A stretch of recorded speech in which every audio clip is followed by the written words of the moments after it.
Picture this. The fog along Route 9 was so thick it literally swallowed the beam of Mark's headlights whole. It's 2 a.m. You know the exact kind of dead silence I'm talking about, right? The kind on an empty American highway where even the radio completely surrenders to static. He reached over and just switched the stereo off. And that left only the dull hum of his tires against the wet asphalt. But then came the voice. It wasn't some faint whisper from outside the vehicle. No, it came from the pitch darkness of his own back seat. A wet, raspy breath right behind his head. Mark's heart absolutely slammed against his ribs. He flicked his eyes up to the rearview mirror, bracing himself. But nothing. Just empty, dark leather. Okay, it's just exhaustion, he told himself, gripping that steering wheel until his knuckles literally turned white. Just 5 more miles to the next gas station. I'm fine. He glanced back at the mirror one more time, but this time, the mirror didn't reflect an empty seat. It reflected a tall, shadowy figure sitting directly behind him. 2 glowing crimson eyes stared back through the glass, completely unblinking, fixed right on Mark's reflection. He slammed his foot on the brake. The tires shrieked, and the SUV skidded to a violent halt right in the middle of the dark highway. He whipped his head around, his heart pounding like a jackhammer. But the back seat was completely empty. Trembling, Mark let out a ragged breath. He reached for the ignition, desperate to get the hell out of there, but the engine was totally dead. He turned the key. Click, click, click. Nothing. And that was when the windows began to fog up from the inside. Slow, heavy trails of moisture rolled down the glass, as if someone, or something, was breathing hot air right inside the sealed cabin. A freezing draft struck the back of Mark's neck. Then, just inches from his right ear, a voice whispered, cold, dry, and terrifyingly clear. Why do you keep looking in the mirror when I'm sitting right behind you? Okay, take a breath. Terrifying, right? But what actually makes a story like that so incredibly effective? Let's dive right into this explainer and see how we construct a nightmare like this, looking at the geography, the folklore, and the practical filmmaking techniques that bring our absolute deepest fears to life. Section 1, America's Loneliest Highways. So to really understand why a story like Mark's terrifies us so much, we first have to look at the geographical reality that grounds these horror stories.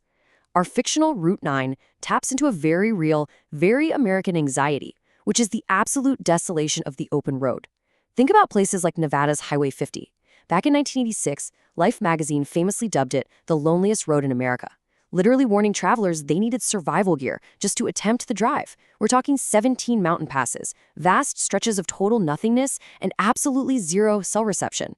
Then, of course, there's State Route 375, better known as the extraterrestrial highway near Area 51. It's incredibly lightly traveled and at night, pitch black. These real-world desolate roads provide the absolute perfect canvas for our fears. Because when you're out there, miles from anywhere, the environment itself becomes a character in the horror story. Section 2. The Folklore of Phantom Automobiles.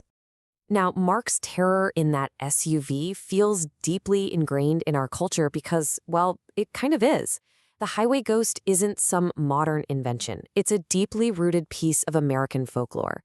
Back in the 19th century, tales were full of phantom carriages driven by headless horses and spectral coachmen galloping through the night. But as soon as the automobile hit the roads in the early 20th century, the ghosts basically upgraded their rides. And this brilliantly illustrates how our folklore adapts.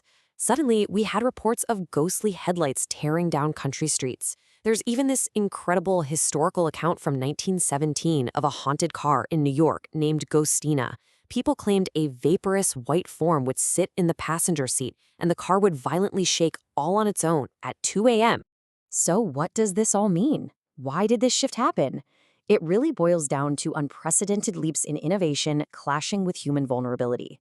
As the historical data on these legends points out, the rapid adoption of the automobile severely outpaced our own sense of safety. I mean, suddenly, these loud, ground-shaking machines were bringing total strangers into isolated towns at breakneck speeds. We literally couldn't emotionally process this new technology fast enough. So what did we do?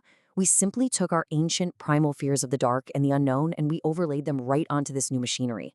The phantom automobile became the ultimate symbol of technological anxiety. So understanding the geography and the folklore, we have to ask the big question. How do we bring Mark's terror to life on screen? If you were sitting in the director's chair, How do you practically build this scene so that the audience feels the exact same dread that Mark is feeling? Section 3. Lighting and Sound Breakdown. Filmmakers use very specific sensory tools to make these stories terrifying. Now, what's really interesting about this slide is seeing how the visual and audio elements combine. Visually, it's all about backlighting. By lighting from behind, especially when you pump fog into a scene like our Route 9 story, you create these terrifying, featureless silhouettes.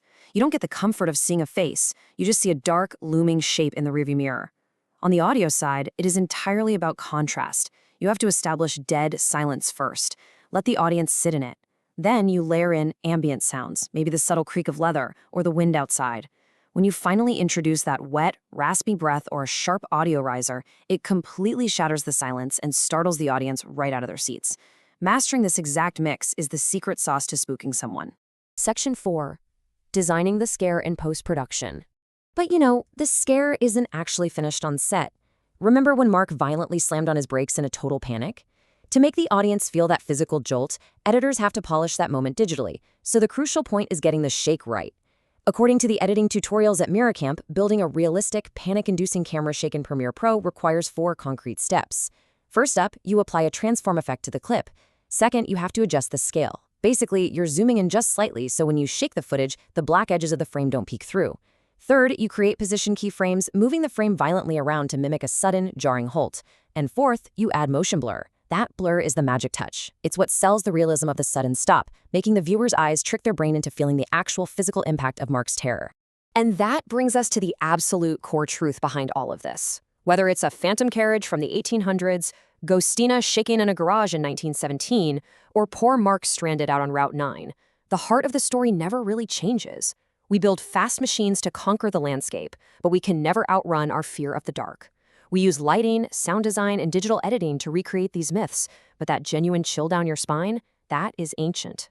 So next time you're driving down an empty highway at 2 a.m., maybe ask yourself, are you really alone in the car? Thanks for joining me for this explainer, and seriously, keep your eyes on the road.